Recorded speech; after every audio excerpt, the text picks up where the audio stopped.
Un tifón de categoría 4 tocará tierra en Estados Unidos en menos de 72 horas. Se prevé que los vientos superen los 225 kilómetros por hora. La marejada ciclónica podría alcanzar los 4,5 metros. Y eso no es lo que mantiene a los funcionarios de gestión de emergencias reunidos a puerta cerrada en este momento. Porque este tifón no se dirige a Hawái. Ni siquiera apunta a los objetivos habituales en el Pacífico. Esta tormenta se precipita hacia un territorio estadounidense que no ha sufrido el impacto directo de un tifón de categoría 4 en toda su historia meteorológica. Y la infraestructura de la zona nunca fue diseñada para soportar lo que se avecina. Estamos hablando de Guam. Una isla de 210 millas cuadradas en el Pacífico Occidental, hogar de 170.000 ciudadanos estadounidenses y sede de algunas de las instalaciones militares más estratégicas que Estados Unidos opera en todo el mundo. La base aérea Andersen. La base naval de Guam. Toda la columna vertebral logística de la proyección de poder estadounidense en la región del Indo-Pacífico se encuentra en esta isla. Y en aproximadamente 60 horas, el tifón Magwar pondrá a prueba todas nuestras suposiciones sobre la resistencia a las tormentas en esa parte del mundo. Pero aquí está la diferencia. He aquí por qué los meteorólogos usan palabras como sin precedentes e histórico al mismo tiempo. Magwar no solo se intensificó, sino que experimentó lo que se denomina una intensificación rápida 2 veces en 48 horas. Esto significa que los vientos máximos sostenidos de la tormenta aumentaron al menos 56 km por hora en un periodo de 24 horas. No una vez, sino 2 veces seguidas. Y eso no ocurre por casualidad. La temperatura del océano en la trayectoria de Magwar se sitúa ahora mismo en 86 grados Fahrenheit.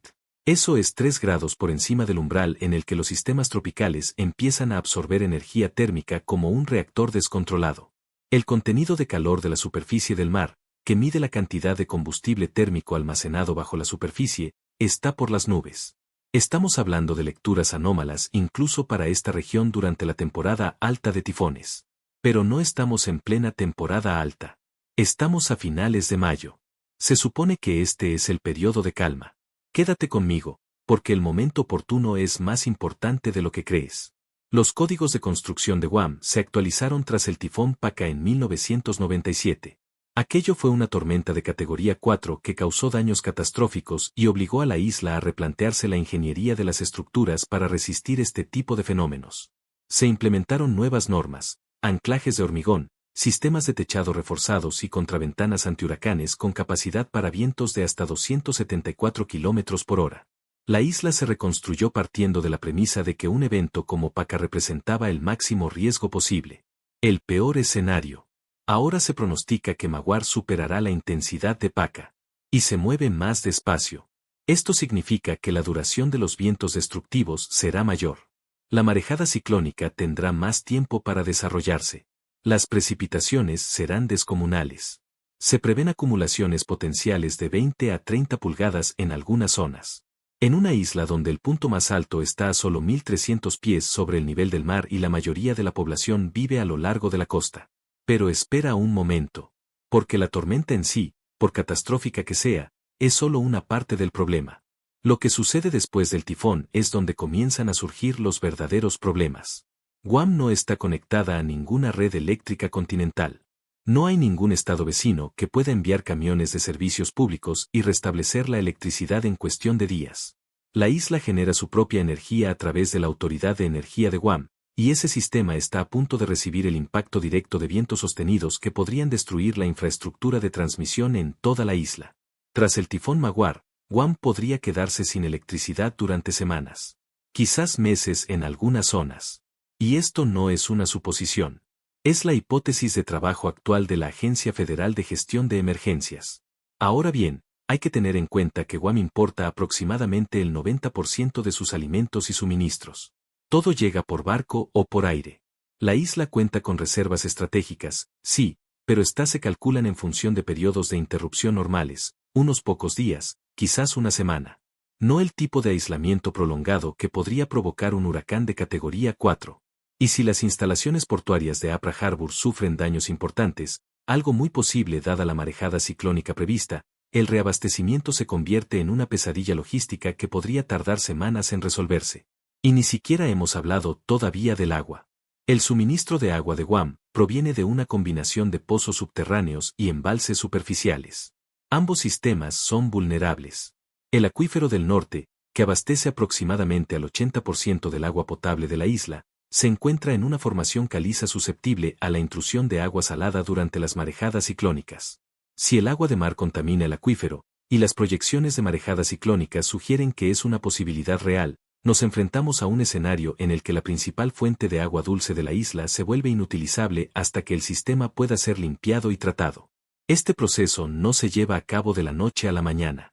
Entonces, tenemos 170.000 personas sin electricidad, agua potencialmente contaminada, reservas de alimentos limitadas, y cadenas de suministro que dependen de infraestructuras portuarias que pueden o no estar operativas. Pero aquí es donde la cosa se pone rara. Porque el análisis del Servicio Meteorológico Nacional sobre el tifón Maguar incluía una frase que no suele aparecer en estos boletines. Escribieron que el tifón estaba mostrando, cito textualmente, una intensificación rápida típica en condiciones ambientales casi perfectas. De manual. Como si esto fuera previsible. Como si las condiciones fueran tan ideales que la tormenta no tuviera más remedio que explotar. Y técnicamente es cierto. Cuando la temperatura de la superficie del mar ronda los 29 grados centígrados, hay poca cizalladura del viento, un alto contenido de calor oceánico y una circulación bien definida, la intensificación rápida está prácticamente garantizada. Los modelos lo predijeron. Los meteorólogos lo vieron venir. Pero la frase condiciones ambientales casi perfectas plantea otra pregunta. ¿Por qué son tan perfectas las condiciones? ¿Por qué el Pacífico Occidental está tan cálido tan temprano en la temporada? La respuesta tiene que ver con algo llamado oscilación del sur de El Niño. Sin embargo, ahora mismo no estamos en un patrón del Niño. Estamos en transición para salir de la Niña. Y esta fase de transición, este estado intermedio, está creando anomalías térmicas en el Pacífico ecuatorial que no se comportan como indican los registros históricos. La masa de agua cálida que normalmente se encuentra al norte del Ecuador en esta época del año se ha expandido. Es más profunda. Y está más caliente. Los científicos climáticos han estado investigando este fenómeno.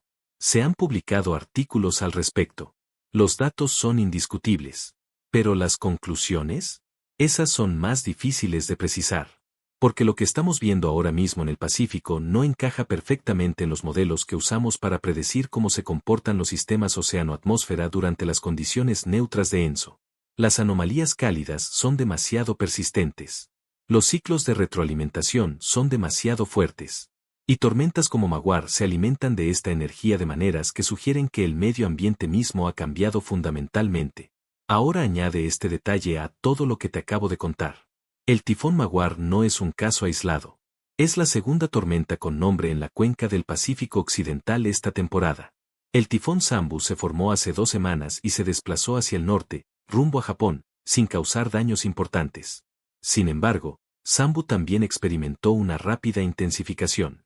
Y antes de eso, a principios de mayo, hubo una perturbación tropical que nunca llegó a ser tormenta con nombre, pero que aún así se organizó repentinamente, lo que pilló desprevenidos a los meteorólogos.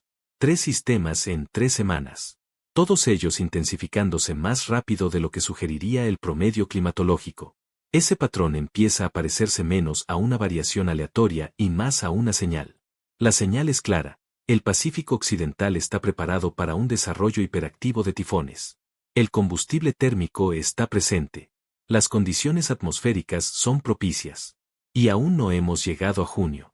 La temporada alta no comienza hasta agosto. Si la cuenca ya produce tifones de categoría 4 a finales de mayo, ¿qué sucederá cuando llegue el periodo de julio a septiembre?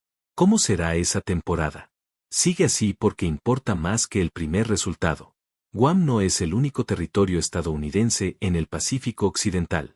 Las Islas Marianas del Norte, que incluyen Saipán y Tinian, se encuentran directamente en la trayectoria prevista del tifón Maguar. Estas islas tienen una población combinada de aproximadamente 50.000 personas. Se enfrentan a las mismas vulnerabilidades de infraestructura que Guam, las mismas dependencias de alimentos y agua, el mismo aislamiento. Y serán las primeras en sufrir el impacto. Los modelos actuales muestran que Maguar se desplazará justo al norte de Saipán antes de impactar directamente en Guam. Esto significa que las Islas Marianas del Norte experimentarán la pared del ojo norte, que suele ser la parte más intensa de un tifón en el hemisferio norte debido a que el movimiento de avance de la tormenta intensifica los vientos rotacionales. Saipan podría registrar vientos sostenidos de 240 km por hora con ráfagas que se acerquen a los 290. Para ponerlo en perspectiva, esto es más fuerte que el huracán Michael, que devastó el noroeste de Florida en 2018, y más fuerte que el huracán Laura, que arrasó Lake Charles, Luisiana, en 2020. Y después de que Saipan sea azotada con fuerza, la tormenta se reorganizará y posiblemente se fortalecerá aún más antes de llegar a Guam. El Centro Conjunto de Alerta de Tifones de Hawái ha estado emitiendo actualizaciones cada 6 horas. Su última trayectoria pronosticada muestra que Maguar mantendrá la intensidad de categoría 4 hasta tocar tierra. Existe una pequeña posibilidad, pero no nula, de que la tormenta alcance brevemente la categoría 5. Esto requeriría vientos sostenidos de 157 millas por hora o más. Según el último vuelo de reconocimiento, los vientos de Maguar ya alcanzaban las 155 millas por hora. La tormenta se encuentra a 2 millas por hora del umbral. Y aún se encuentra sobre aguas abiertas a 24 horas de tocar tierra.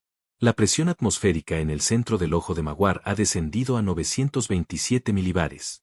Como referencia, el huracán Katrina alcanzó un mínimo de 902 milibares.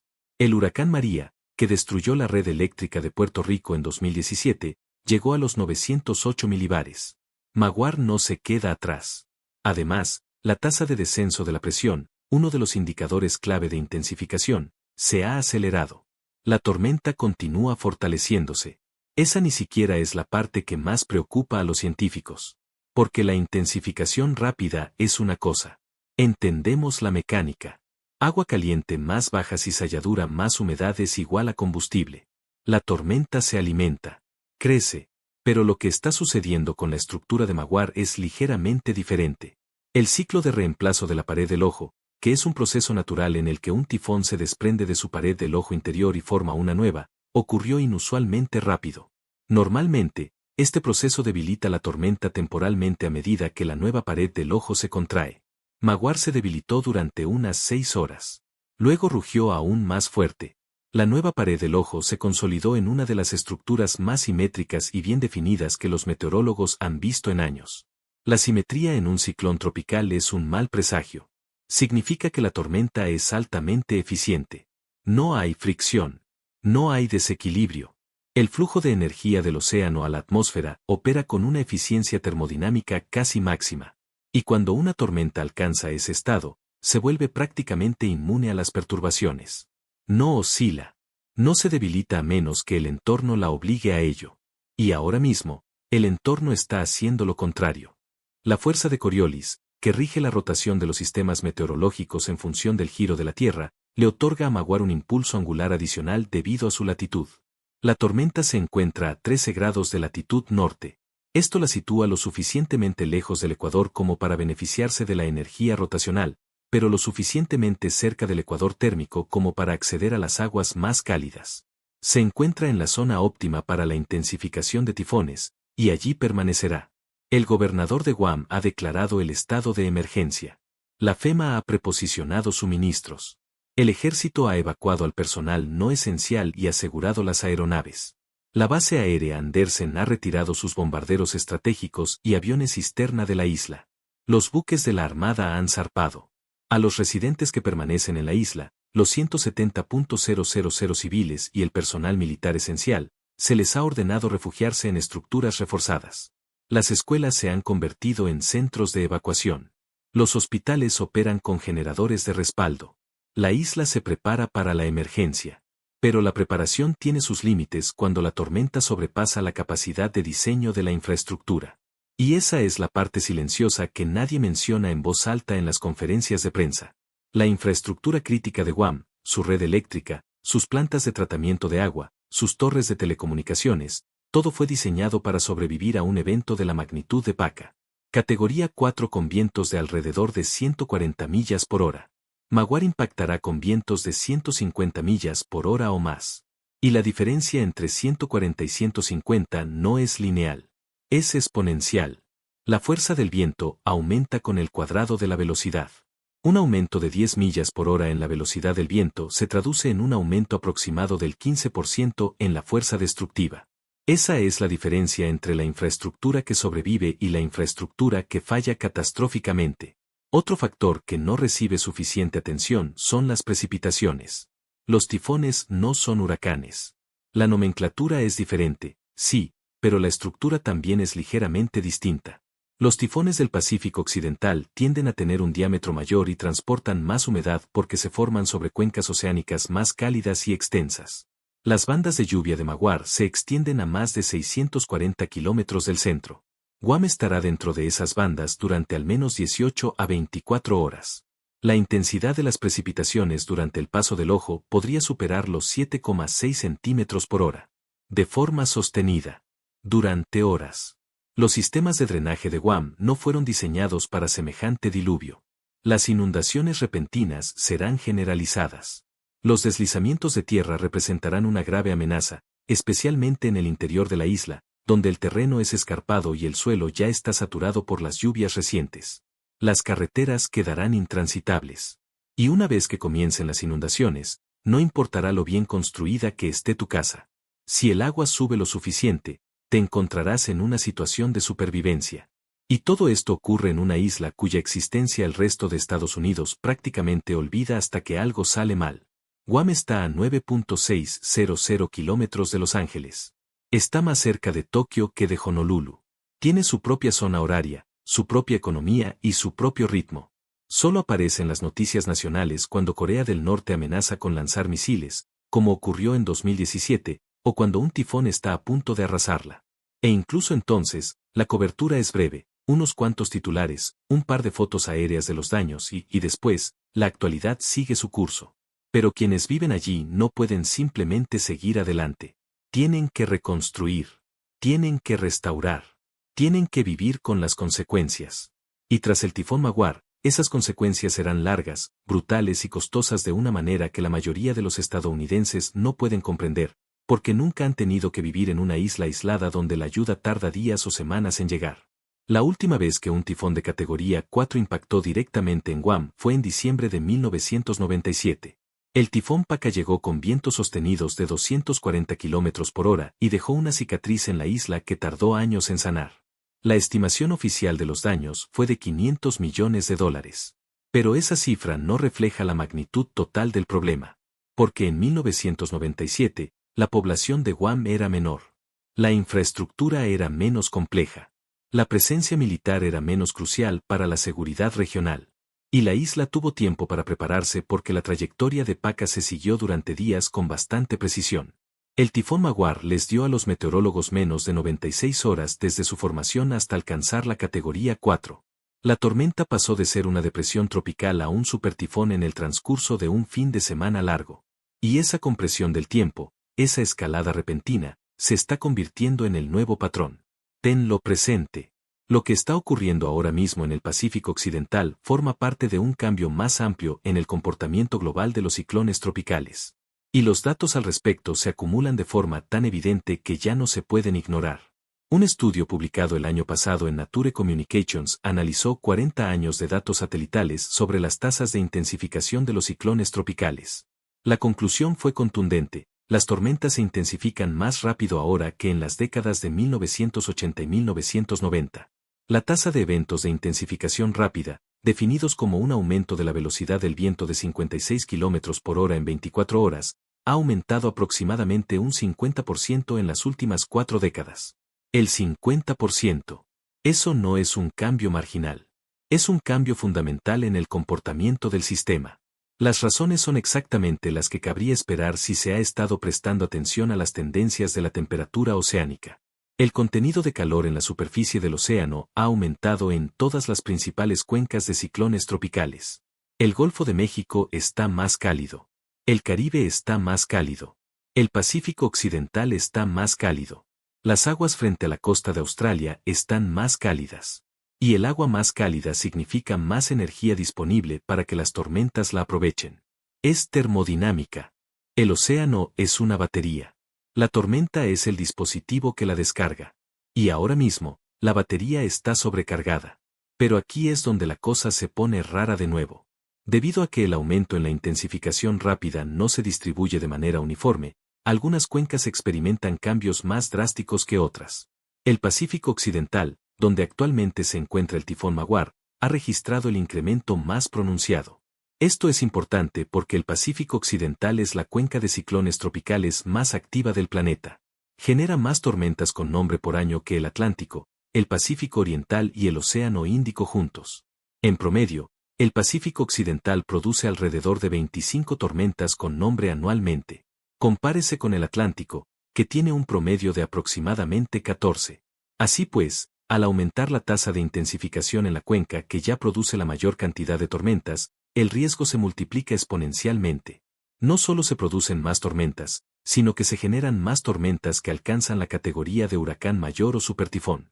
Y se producen con mayor rapidez, lo que implica menos tiempo de alerta, menos tiempo de preparación y un mayor potencial de consecuencias catastróficas. Ahora, añadamos la geografía de Guam a esta ecuación. Guam se ubica aproximadamente a 13 grados de latitud norte y 144 grados de longitud este. Esto la sitúa directamente en lo que los meteorólogos denominan el corredor de los tifones. Se trata de la región del Pacífico Occidental por donde transita la mayoría de los ciclones tropicales durante los meses de verano y principios de otoño. La isla es, en esencia, un blanco fijo en un campo de tiro. Y la probabilidad estadística de un impacto directo en un año determinado es mayor para Guam que para casi cualquier otra isla poblada del Pacífico. Pero la probabilidad estadística es algo frío y abstracto hasta que se materializa en un campo de viento de 240 km por hora que se abalanza sobre tu casa. Los habitantes de Guam lo entienden. La preparación ante tifones está arraigada en su cultura. Cada hogar guarda provisiones de emergencia, comida enlatada, agua embotellada, pilas, madera contrachapada para ventanas y correas para sujetar cualquier objeto que pueda convertirse en un proyectil. En las escuelas se enseña a los niños qué hacer cuando suenan las sirenas. Los empleadores tienen protocolos para la salida anticipada de los trabajadores, de modo que puedan regresar a casa y asegurar sus propiedades. La isla posee una gran capacidad de reacción ante este tipo de eventos. Pero la memoria muscular solo funciona cuando el evento se mantiene dentro del rango de la experiencia histórica. Cuando la tormenta supera todos los parámetros anteriores, cuando se intensifica más rápido y golpea con más fuerza que cualquier cosa que se recuerde, la memoria muscular resulta insuficiente. Estás actuando fuera del manual de entrenamiento. Y ahí es donde se cometen errores. Ahí es donde la gente toma malas decisiones porque los modelos mentales que utilizan no tienen en cuenta lo que realmente se avecina. El tifón Maguar será una lección importante. La pregunta es ¿cuánto costará esa lección?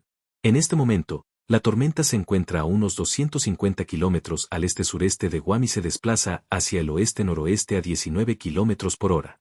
Esta velocidad de traslación es inferior a la media para un tifón en esta latitud. Normalmente, las tormentas en esta región se mueven a una velocidad de entre 24 y 32 kilómetros por hora. Maguar avanza lentamente. Y eso son malas noticias por dos razones. En primer lugar, una menor velocidad de avance implica una mayor duración de los impactos. El campo de viento destructivo permanecerá sobre Guam durante un periodo más prolongado. En lugar de un lapso de 6 horas con vientos máximos, se trata de 8 a 10 horas. Esto significa más tiempo para que las estructuras colapsen, más tiempo para que los árboles se arranquen de raíz y más tiempo para que la marejada ciclónica se forme y penetre tierra adentro. Cuanto mayor sea la duración, mayor será el daño acumulativo. En segundo lugar, un movimiento más lento implica mayores acumulaciones de lluvia. Las bandas de lluvia de la tormenta se desplazarán sobre las mismas áreas durante horas. Este fenómeno meteorológico describe cuando bandas de lluvia sucesivas siguen la misma trayectoria, como vagones de tren sobre una vía.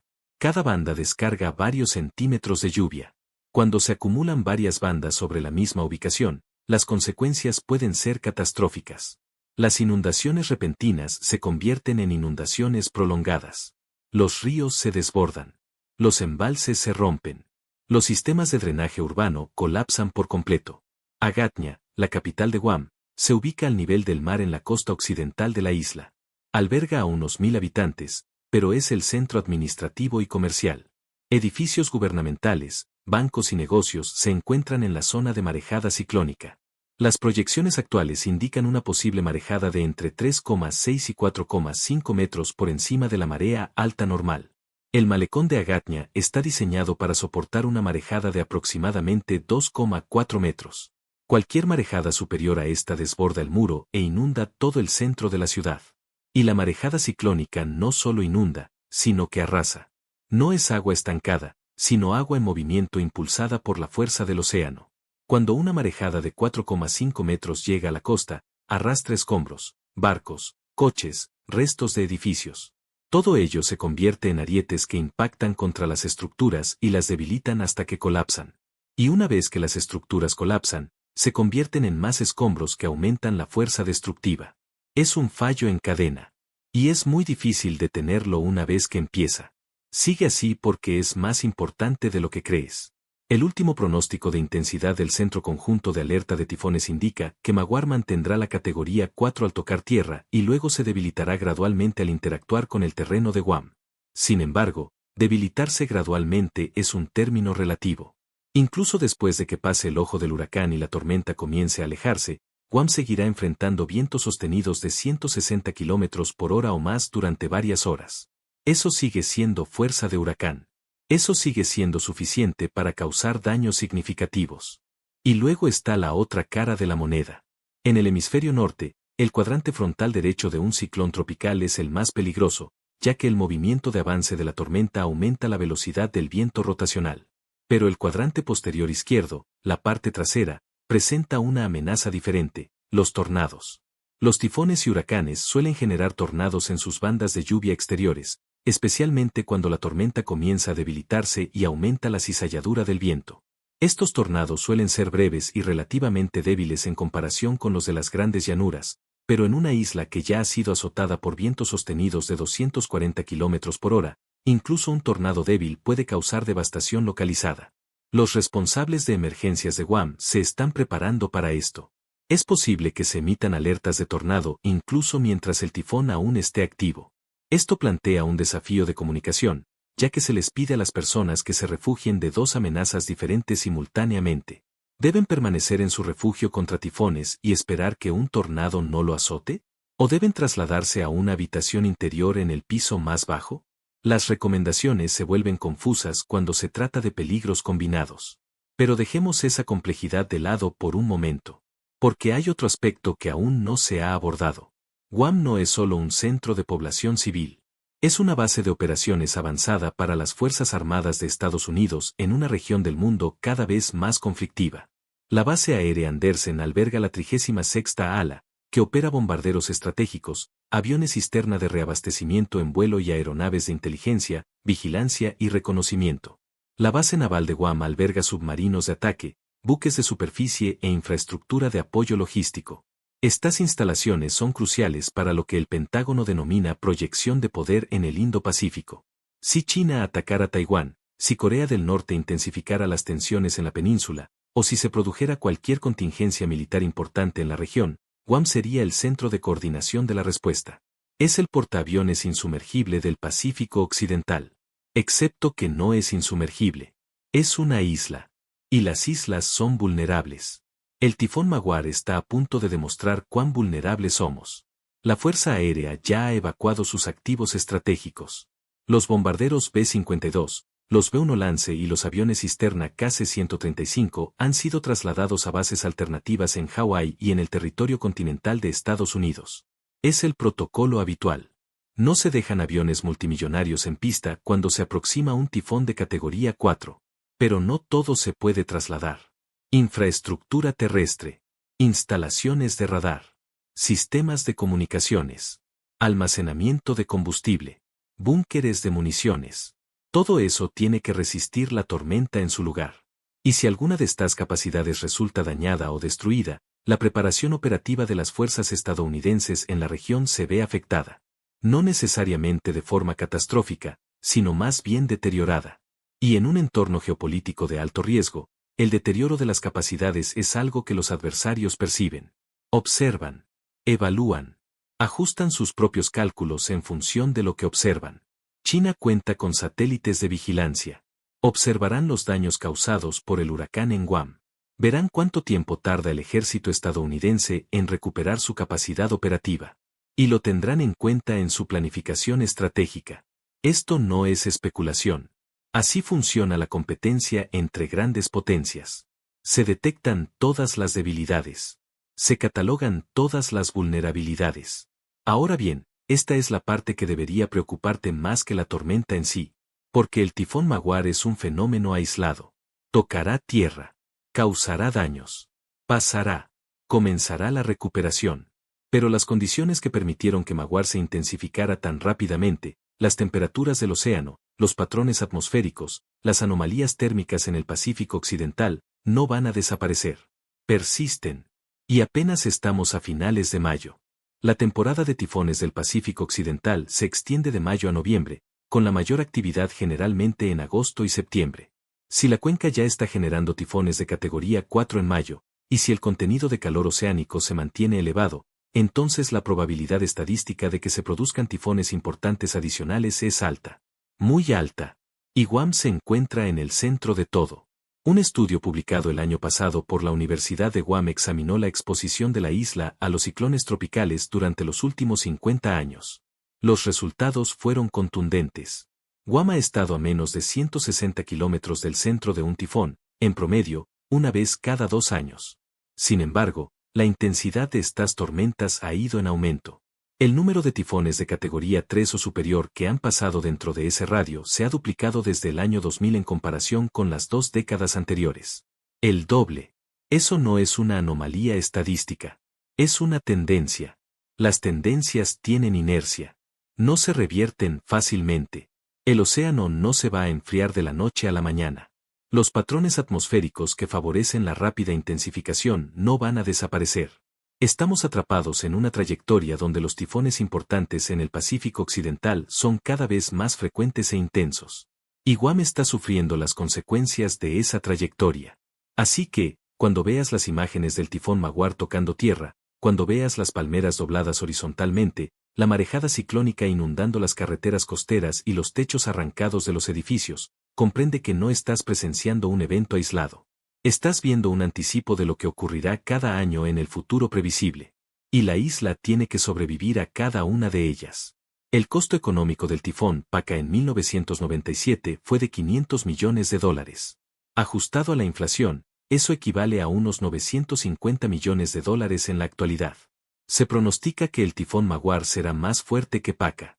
La infraestructura de la isla es ahora más compleja, lo que significa que hay más probabilidades de que algo falle. La presencia militar es mayor, lo que implica más activos en riesgo.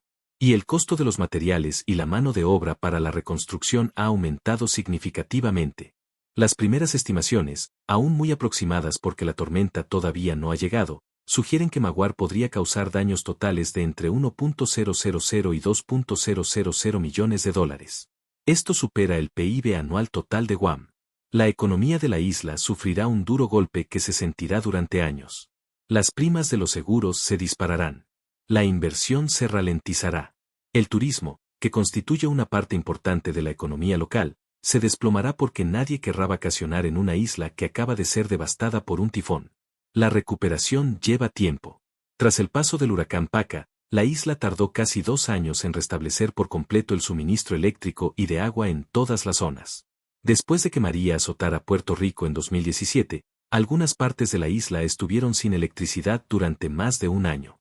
Guam es más pequeña que Puerto Rico, lo que en teoría debería acelerar la recuperación, pero también está más aislada, lo que dificulta la logística.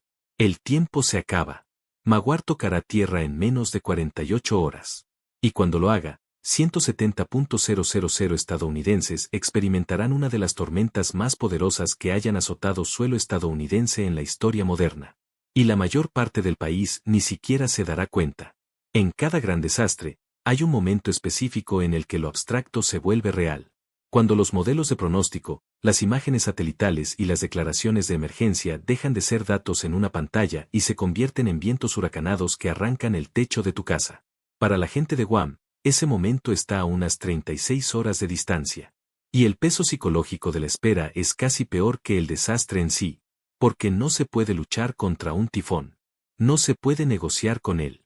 Solo puedes prepararte lo mejor posible y luego resistir. Y quienes ya han pasado por esto, quienes recuerdan a Paca, saben lo que se avecina. Conocen el sonido que produce un viento de 240 km por hora al impactar contra una estructura de hormigón. No es un aullido. Es un rugido. Un rugido profundo y sostenido que vibra en el pecho y no cesa durante horas. Saben lo que sucede cuando falla la red eléctrica. Una a una, las luces de la isla se apagan hasta que la única iluminación proviene de los relámpagos en medio de la tormenta.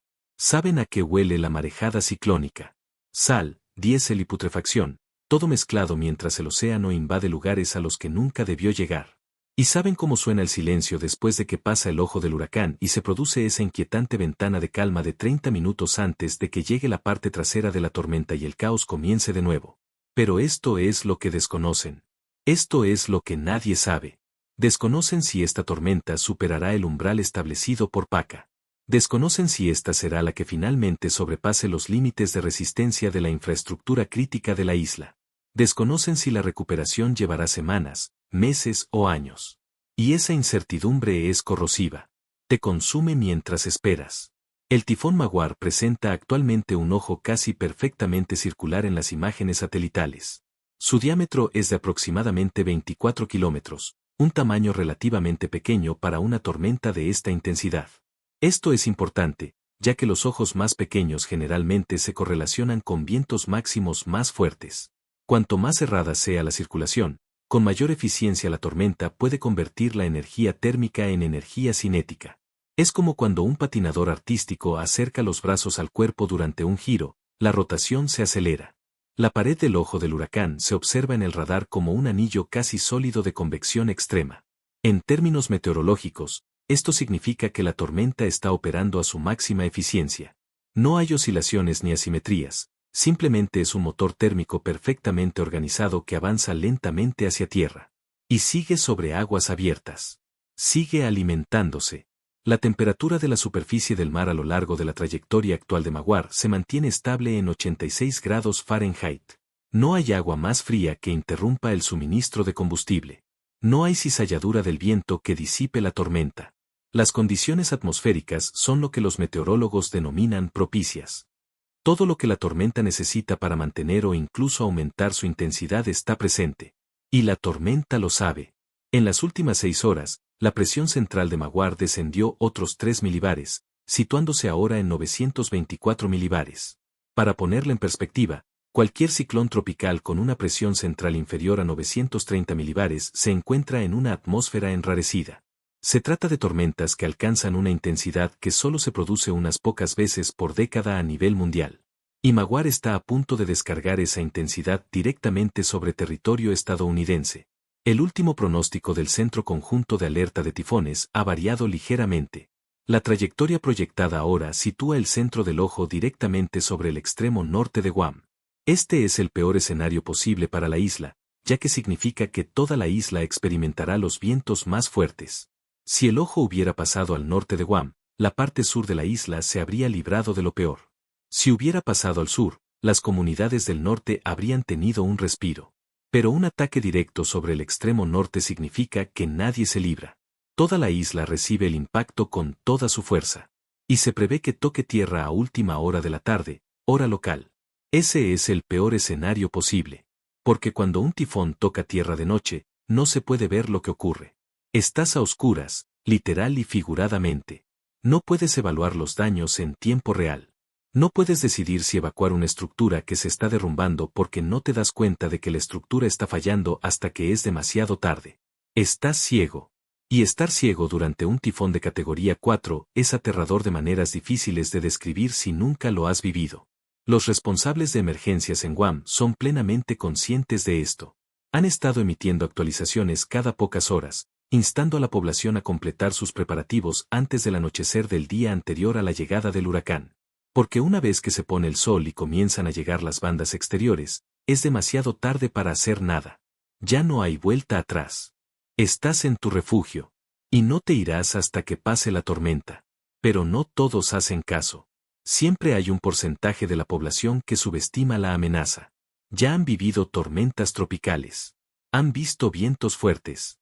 Creen que pueden resistir en una estructura que no está diseñada para soportar tal fuerza. Y son esas personas las que terminan en situaciones de riesgo vital cuando la marejada ciclónica inunda su vecindario o el viento arranca el techo de su casa. Los equipos de búsqueda y rescate no pueden intervenir durante el apogeo de la tormenta. Es demasiado peligroso. Los servicios de emergencia también están a resguardo. Así que, si te metes en problemas durante los vientos más fuertes, estás solo. Tomaste una mala decisión y ahora tienes que afrontar las consecuencias. O no, dependiendo de tu mala suerte. Este es el crudo cálculo de la respuesta ante desastres. No se puede salvar a quienes se niegan a salvarse a sí mismos. Ahora, centrémonos por un momento en lo que sucede después de que pase el tifón. Porque la destrucción inmediata es solo la primera fase de la crisis. La segunda fase es la recuperación. Y la recuperación en una isla aislada a 6.000 millas de los Estados Unidos continentales es un problema logístico de una complejidad asombrosa. La FEMA ha preposicionado suministros en Guam, lonas, generadores, agua y raciones de comida preparadas. Sin embargo, estos suministros son limitados. Están calculados para cubrir las necesidades inmediatas de la población durante unas 72 horas. Después de ese tiempo, se necesita reabastecimiento, que depende de que las instalaciones portuarias funcionen correctamente o de que la pista del aeropuerto internacional esté en buen estado. El Aeropuerto Internacional Antonio B. Wompat de Guam es la principal vía de comunicación de la isla con el mundo exterior. Gestiona tanto el tráfico civil como el militar. Si la pista sufre daños por escombros, inundaciones o fallas estructurales, las operaciones aéreas se interrumpen. Y si las operaciones aéreas se interrumpen, la única forma de hacer llegar suministros a la isla es por barco. Los barcos tardan días en llegar y requieren un puerto operativo para descargar la mercancía. El puerto de Apra, principal puerto comercial y naval de Guam, se verá afectado directamente por la marejada ciclónica. La marejada proyectada, de entre 3,6 y 4,5 metros, supera la altura del muelle en varias zonas clave. Esto significa que el agua de mar inundará la infraestructura portuaria. Las grúas podrían sufrir daños, los almacenes podrían quedar anegados y los puntos de amarre podrían verse comprometidos. Si el puerto permanece inoperativo aunque sea una semana, la acumulación de suministros pendientes de llegada se convertirá en una crisis humanitaria. Hay 170.000 personas que necesitan alimentos, agua, medicinas y combustible. Y la cadena de suministro se ha interrumpido. Es un problema que no tiene una solución fácil. El Departamento de Defensa responderá. Siempre lo hace. Las Fuerzas Armadas movilizarán aviones de transporte, buques anfibios y unidades de ingeniería para colaborar en las labores de recuperación. Pero incluso con recursos militares, el tiempo de respuesta se mide en días, no en horas. Se necesita tiempo para reunir los recursos. Se necesita tiempo para transportarlos por el Pacífico. Se necesita tiempo para evaluar los daños y determinar dónde desplegar los recursos con mayor eficacia. Mientras todo esto sucede, la gente sufre. No tienen electricidad bajo el calor tropical. Beben agua contaminada porque los sistemas de purificación están fuera de servicio. Se les acaban los alimentos porque los supermercados están vacíos y no hay forma de reabastecerse. Así lucen las consecuencias de un tifón de categoría 4 en una isla aislada. Y la situación no mejora rápidamente. Tras el paso del huracán María por Puerto Rico, la FEMA luchó durante meses para coordinar una respuesta eficaz. Puerto Rico es una isla mucho más grande, con una población mucho mayor y muchos más recursos. Guam es más pequeña, más remota y depende en mayor medida del apoyo externo. Las variables son diferentes, pero el desafío fundamental es el mismo: cómo salvar vidas cuando todos los sistemas que sustentan la vida moderna han sido destruidos. Pero aquí está la parte que no está recibiendo suficiente atención en la cobertura mediática previa a este evento. Guam no es un caso aislado. Es un anticipo de lo que les espera a otras poblaciones vulnerables en otras partes del mundo. Porque la física que permitió que el tifón Maguar se intensificara tan rápidamente no es exclusiva del Pacífico Occidental. Los mismos procesos ocurren en el Atlántico, en el Océano Índico y en el Pacífico Sur. Donde quiera que haya aguas cálidas y condiciones atmosféricas favorables, existe el potencial de una rápida intensificación. A medida que las temperaturas oceánicas siguen aumentando a nivel mundial, se expande el número de lugares donde se dan estas condiciones. Las zonas donde pueden formarse tormentas de categoría 4 y 5 se están desplazando hacia los polos. Las tormentas alcanzan latitudes más altas que antes. Y poblaciones que nunca tuvieron que preocuparse por huracanes o tifones de gran magnitud ahora se encuentran en peligro. Un estudio publicado en Science Advances hace 2 años proyectó que, para mediados de siglo, la frecuencia de ciclones tropicales de categoría 4 y 5 podría aumentar hasta un 30% a nivel mundial. Un 30% más de tormentas de máxima intensidad. Y esas tormentas azotarán a comunidades que no están preparadas para ellas porque nunca antes se han enfrentado a una. Guam posee experiencia institucional. La isla sabe cómo prepararse para los tifones. La gente sabe qué hacer. El gobierno cuenta con protocolos. Pero, ¿qué sucede cuando un huracán de categoría 4 toca tierra en una región que solo ha experimentado tormentas de categoría 2? ¿Qué sucede cuando los códigos de construcción son inadecuados? ¿Cuando no existe la infraestructura de gestión de emergencias? ¿Cuando la población carece de conocimientos sobre cómo sobrevivir a un evento de esta magnitud? Se produce una pérdida catastrófica de vidas. Se produce un colapso social en las zonas afectadas. Y se produce un desplazamiento masivo de personas que ya no pueden vivir en lugares que se han vuelto inhabitables. Esto no es hipotético. Lo hemos visto suceder.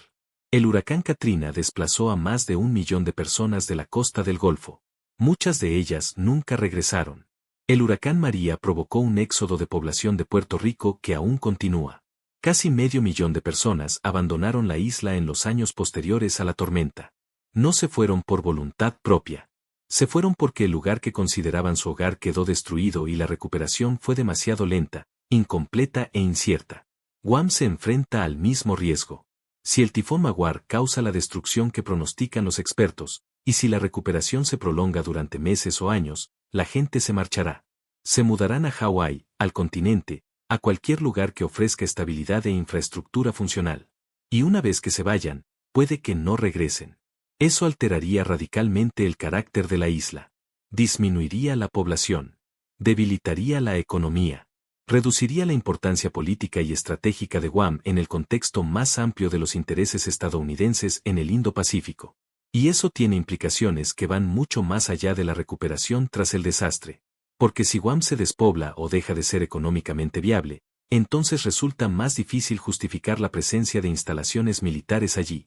¿De verdad conviene basar bombarderos estratégicos y submarinos nucleares en una isla azotada constantemente por supertifones y que no puede mantener una población civil estable? En algún momento, el análisis de costo-beneficio cambia. Y cuando cambia, las políticas también. Esta es la larga cola de los desastres provocados por el cambio climático. No se trata solo de la destrucción inmediata, sino de la lenta erosión de la viabilidad, la degradación gradual de la habitabilidad y la acumulación de traumas a través de eventos repetidos hasta que la gente simplemente se rinde y se marcha. Y el tifón Maguar podría ser el evento que inicie ese proceso en Guam. En estos momentos, en las últimas horas antes de que el huracán toque tierra, los habitantes de la isla están haciendo lo que pueden. Están asegurando sus hogares. Están abasteciendo sus refugios. Se están despidiendo de las mascotas que no pueden llevar consigo a los centros de evacuación. Están tomando fotos de sus pertenencias para las reclamaciones al seguro. Están cargando sus teléfonos por última vez antes de que se corte la luz. Y están observando las imágenes satelitales. Observando cómo la tormenta se acerca sigilosamente.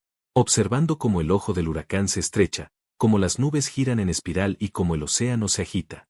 Observando cómo aquello que está a punto de trastornar sus vidas se acerca lentamente a ellos a 19 kilómetros por hora. Existe un fenómeno psicológico que se produce en las horas previas a un gran desastre. El tiempo se distorsiona. Los minutos parecen horas. Uno está hipersensible a cada sonido, a cada ráfaga de viento, a cada cambio de luz. Uno espera lo inevitable. Y la espera es una forma de tortura. Las primeras bandas exteriores del tifón Maguar llegarán a Guam en aproximadamente 18 horas. Comenzarán las lluvias. El viento arreciará. El nivel del mar empezará a subir. Y a partir de ese momento, no habrá vuelta atrás. La isla está preparada para afrontar lo que venga. Existe una secuencia de eventos que se desarrolla durante cada gran tifón, y sigue un patrón documentado cientos de veces en el Pacífico Occidental. Primero llegan las bandas exteriores. Ráfagas de lluvia intensa y vientos fuertes que giran alrededor del centro de la tormenta como los radios de una rueda. Estas bandas llegan horas antes del evento principal. Son una advertencia, un anticipo de lo que se avecina. Entonces la presión barométrica comienza a descender. Se siente en los oídos, en los senos nasales. La atmósfera cambia. El aire se vuelve denso y quieto entre las bandas de lluvia. Los pájaros desaparecen. Los animales buscan refugio. Un silencio antinatural se instala sobre todo, interrumpido solo por el rugido periódico de la siguiente línea de turbonada que avanza. Y entonces el viento empieza a arreciar. No de golpe. Gradualmente. Los vientos sostenidos aumentan de 30 a 50 millas por hora. Luego a 70. Luego a 90. Y en algún punto de ese aumento, generalmente alrededor de las 80 millas por hora, las cosas empiezan a romperse. Los árboles pierden ramas. Los objetos sueltos se convierten en proyectiles. Los techos mal asegurados empiezan a desprenderse. Y el sonido cambia de un aullido a algo más profundo. Algo que resuena en el pecho. Para cuando llega el ojo del huracán, la velocidad del viento supera con creces la resistencia humana a la intemperie. Vivir a 240 kilómetros por hora es imposible fuera de una estructura reforzada. La fuerza del viento a esa velocidad te derribará y te arrastrará por el suelo. Los escombros que vuelan te matarán. La marejada ciclónica te ahogará. No hay forma de salir ileso si te encuentras al aire libre durante el pico de un tifón de categoría 4. Y Guam está a punto de experimentar todo esto en secuencia. Las bandas exteriores ya son visibles en el radar, extendiéndose a más de 320 kilómetros del centro. Se espera que las primeras lluvias lleguen a la isla en las próximas 12 horas. A partir de ese momento, la intensidad aumentará hasta que el ojo del huracán toque tierra a última hora de la tarde de mañana. La Oficina del Servicio Meteorológico Nacional en Guam emitió su último informe previo a la tormenta hace 6 horas. El lenguaje utilizado en dicho informe fue inusualmente contundente. Palabras como catastrófico, insuperable y amenaza extrema para la vida y la propiedad no son términos que los meteorólogos utilicen a la ligera. Se reservan para situaciones en las que los modelos coinciden y el resultado es inevitable. La sesión informativa incluyó un mapa de marejada ciclónica que mostraba las zonas de inundación previstas. Barrios costeros enteros aparecen sombreados en rojo oscuro. Este color indica las zonas donde se prevé que la marejada ciclónica supere los 3 metros.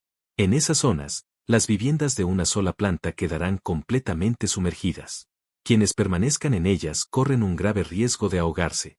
La sesión informativa también incluyó una tabla de evaluación de daños por viento. Con vientos sostenidos de 225 km por hora, 140 millas por hora, las casas bien construidas con estructura de madera sufren daños importantes. Los techos ceden. Las paredes exteriores se derrumban. Con vientos de 240 km por hora, 150 millas por hora, incluso las estructuras de hormigón corren riesgo. Las ventanas estallan por las diferencias de presión. Las puertas se rompen. Todo lo que no esté anclado a los cimientos puede desplazarse. Y a 257 km por hora, lo cual está dentro del margen de error para la intensidad actual de Maguire, se prevé la destrucción casi total de todo excepto de los edificios más reforzados. Hospitales. Búnkeres militares. Estructuras de hormigón armado con ventanas resistentes a impactos y sistemas estructurales redundantes. Esos sobrevivirán. Todo lo demás es incierto. La infraestructura crítica de Guam está diseñada para resistir vientos de hasta 274 km por hora, 170 millas por hora. Este es el estándar de ingeniería adoptado tras el tifón Paca. Sin embargo, el problema con los estándares de ingeniería radica en que se basan en probabilidades, no en garantías. Una estructura diseñada para vientos de 274 km por hora probablemente resistirá vientos de esa velocidad. Pero probablemente no es lo mismo que con certeza. Y cuando hablamos de infraestructuras críticas como hospitales, subestaciones eléctricas, plantas de tratamiento de agua y centros de operaciones de emergencia, probablemente no sea suficiente. Porque si esos sistemas fallan, la capacidad de respuesta de toda la isla ante un desastre se derrumba. El Hospital Memorial de Guam, principal centro médico de la isla, está construido según estándares resistentes a tifones. Cuenta con generadores de respaldo, muros reforzados y contraventanas. Está diseñado para permanecer operativo durante y después de una tormenta importante. Sin embargo, el hospital se encuentra en una zona baja de la costa oeste. Las proyecciones de la marejada ciclónica indican que el agua podría alcanzar el perímetro del edificio. Si la marejada supera las expectativas, si alcanza los 5,5 o 6 metros en lugar de los 4,5 metros previstos, la planta baja del hospital se inundará. En ese caso, los generadores correrán peligro. Los generadores suelen ubicarse en la planta baja o en los sótanos porque son pesados y requieren almacenamiento de combustible y ventilación. Si se inundan, dejan de funcionar. Y si el hospital se queda sin electricidad durante el apogeo de la tormenta mientras los pacientes están en cuidados intensivos, la gente muere. Así de simple. Los responsables de emergencias son conscientes de este riesgo. Los pacientes que pueden ser trasladados de forma segura han sido transferidos a otros centros o dados de alta. Solo quedan los casos más críticos. El personal se ha reducido al personal esencial, que permanecerá en sus puestos durante la tormenta. Se han preparado lo mejor posible, pero no pueden eliminar el riesgo, solo pueden mitigarlo. El mismo cálculo se aplica a las instalaciones de generación de energía de la isla. La Autoridad de Energía de Guam opera varias centrales eléctricas en toda la isla. Estas centrales están reforzadas y diseñadas para resistir tifones. Sin embargo, también están conectadas a una red de transmisión inherentemente vulnerable. Líneas eléctricas, transformadores, subestaciones, toda esa infraestructura está expuesta al viento. Y cuando el viento alcanza los 240 km por hora, todo empieza a derrumbarse. Tras el tifón Paca, se tardaron 6 semanas en restablecer el suministro eléctrico al 90% de la isla. Algunas zonas remotas estuvieron sin luz durante 3 meses. La intensidad de Paca fue comparable a la que se prevé para Maguar. La diferencia ahora radica en que la población de la isla es mayor, la demanda de energía es superior y la complejidad de la red eléctrica ha aumentado. Todo ello implica que la recuperación será más difícil. Y eso suponiendo que las propias centrales eléctricas no sufran daños catastróficos. Si falla una turbina. Si se rompe un tanque de combustible. Si los sistemas de control quedan destruidos por inundaciones o viento. Entonces no se trata de una recuperación de 6 semanas. Se trata de meses. Quizás más. Los efectos en cadena de un apagón prolongado son graves. La refrigeración falla. Los alimentos se echan a perder. Los suministros médicos que requieren control de temperatura se vuelven inservibles. La infraestructura de comunicaciones, que depende de baterías de respaldo que solo duran unos días, se interrumpe. Las bombas de agua dejan de funcionar. Los sistemas de alcantarillado se obstruyen. Todo el entramado tecnológico que sustenta la vida moderna se desmorona. En el calor tropical, sin aire acondicionado, sin ventiladores, sin forma de refrescarse, las enfermedades relacionadas con el calor se disparan. Los ancianos y los niños pequeños son especialmente vulnerables. Deshidratación. Agotamiento por calor. Golpe de calor. Estas afecciones pueden ser mortales en cuestión de horas si no se tratan.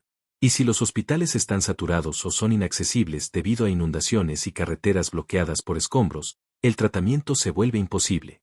Este es el escenario de pesadilla que quita el sueño a los responsables de emergencias. No es la tormenta en sí la que causa más muertes, sino sus consecuencias. El colapso gradual de los sistemas. Los fallos acumulativos. Las muertes que ocurren días o semanas después de que cese el viento, porque la infraestructura necesaria para mantener la vida ha desaparecido. Y Guam está a punto de descubrir cuán resistentes son realmente sus sistemas. Existe otra dimensión que aún no se ha explorado por completo, el impacto psicológico, el trauma colectivo de experimentar un desastre catastrófico. Porque el trauma no solo afecta a los individuos, sino a comunidades enteras. Cambia la forma en que las personas perciben el riesgo, la seguridad y el futuro. Tras el huracán Katrina, Nueva Orleans nunca recuperó por completo su población anterior a la tormenta. El trauma provocó que la gente se marchara. Después del tsunami de 2011 en Japón, pueblos costeros enteros quedaron abandonados. Los supervivientes no podían soportar vivir en un lugar donde habían perdido tanto. El propio paisaje se convirtió en un detonante. Guam cuenta con una comunidad muy unida. Las familias han vivido en la isla durante generaciones. Existe una fuerte identidad cultural. Un profundo sentido de pertenencia. Pero ese tejido social está a punto de ser puesto a prueba como no lo ha sido desde la Segunda Guerra Mundial, cuando la isla fue ocupada por las fuerzas japonesas y la población sufrió años de penurias. El tifón Maguar no durará años. Durará horas. Pero su impacto se sentirá durante años. Los niños que lo experimenten lo recordarán para siempre. Los adultos cargarán con el estrés, el miedo y la pérdida. Y un porcentaje de la población decidirá que no puede soportarlo de nuevo. No pueden vivir en un lugar donde este nivel de destrucción sea una posibilidad constante.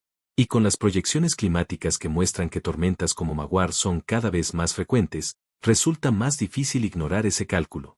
¿Cuántas veces se puede reconstruir antes de rendirse? ¿Cuántos tifones se pueden soportar antes de que el costo emocional sea demasiado alto? Son preguntas que no tienen respuestas fáciles. Pero son preguntas que los habitantes de Guam se harán en las semanas y meses posteriores al paso de esta tormenta. Ahora mismo, en las últimas horas antes del impacto, la prioridad es sobrevivir. Superar las próximas 24 horas. Pero sobrevivir es solo el principio. Lo que viene después es lo más difícil. Las instalaciones militares en Guam están lo más preparadas posible. La base aérea Andersen ha resguardado todas las aeronaves en refugios reforzados o las ha evacuado fuera de la isla.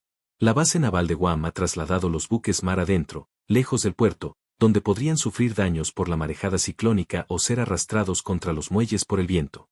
El personal ha sido trasladado a zonas de refugio designadas. Se han asegurado las municiones y el combustible. Pero las bases en sí mismas sufrirán graves daños. Las pistas de aterrizaje podrían resultar dañadas por escombros o inundaciones. Los hangares podrían perder sus techos. Las torres de comunicaciones podrían derrumbarse.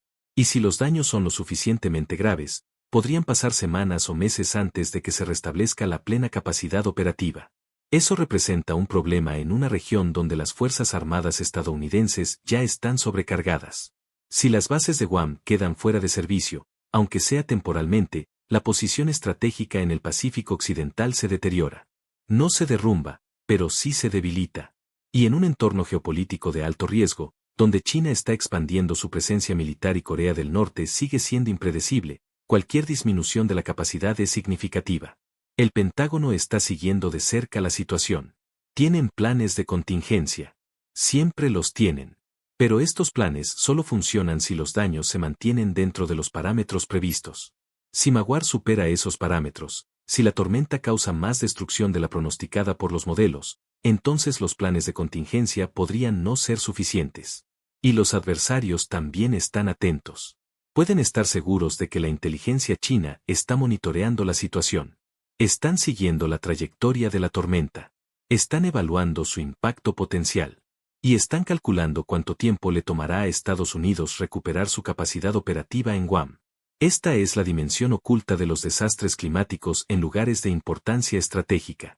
No se trata solo de respuesta humanitaria. Se trata de mantener la disuasión. De proyectar poder. De asegurar que tus adversarios no vean la vulnerabilidad como una oportunidad. El tifón Magwar es un desastre natural. Pero sus consecuencias se extienden al ámbito de la seguridad nacional. Y eso lo convierte en algo más que un simple fenómeno meteorológico. Lo convierte en un desafío estratégico. La última imagen satelital muestra el ojo del tifón claramente definido. Su estructura es nítida. La convección es simétrica. La tormenta ha alcanzado su máxima intensidad y la mantiene mientras se acerca a tierra. No hay señales de debilitamiento. Su trayectoria es implacable. Solo avanza sin tregua hacia el oeste, rumbo a Guam. En 24 horas, todo habrá terminado. El ojo del huracán habrá pasado. Los vientos habrán amainado. La lluvia habrá cesado. Y los supervivientes saldrán de sus refugios para evaluar los daños. Y lo que van a ver es una isla transformada. Árboles despojados de sus hojas. Casas destruidas. Carreteras intransitables. Líneas eléctricas caídas. El paisaje alterado de tal manera que tardará años en repararse. Pero sobrevivirán. Los seres humanos son resilientes. Las comunidades son resilientes. Y Guam ya ha sobrevivido a desastres antes. Sobrevivió a tifones. Sobrevivió a la guerra. Sobrevivió a la ocupación. Y sobrevivirá a esto. Pero la supervivencia tiene un precio. Y el precio del tifón Magwar no se medirá solo en dólares o en edificios destruidos, sino en vidas transformadas, en futuros reorientados, en una confrontación colectiva con la realidad de que el clima está cambiando, las tormentas son cada vez peores y no hay vuelta atrás. Esta es la nueva normalidad. Y Guam está a punto de vivirla. La última actualización meteorológica, antes de que los sistemas de comunicación puedan quedar fuera de servicio, se emitirá en las próximas horas. Después de eso, la isla quedará aislada, incomunicada del mundo exterior mientras la tormenta la envuelve. Y el resto observaremos desde la distancia, esperando los primeros informes tras el paso del ojo del huracán, con la esperanza de que los daños sean menos graves de lo previsto, aunque sabemos que la esperanza no es un plan. Se acerca el tifón Mawar. Y no hay nada que nadie pueda hacer para detenerlo.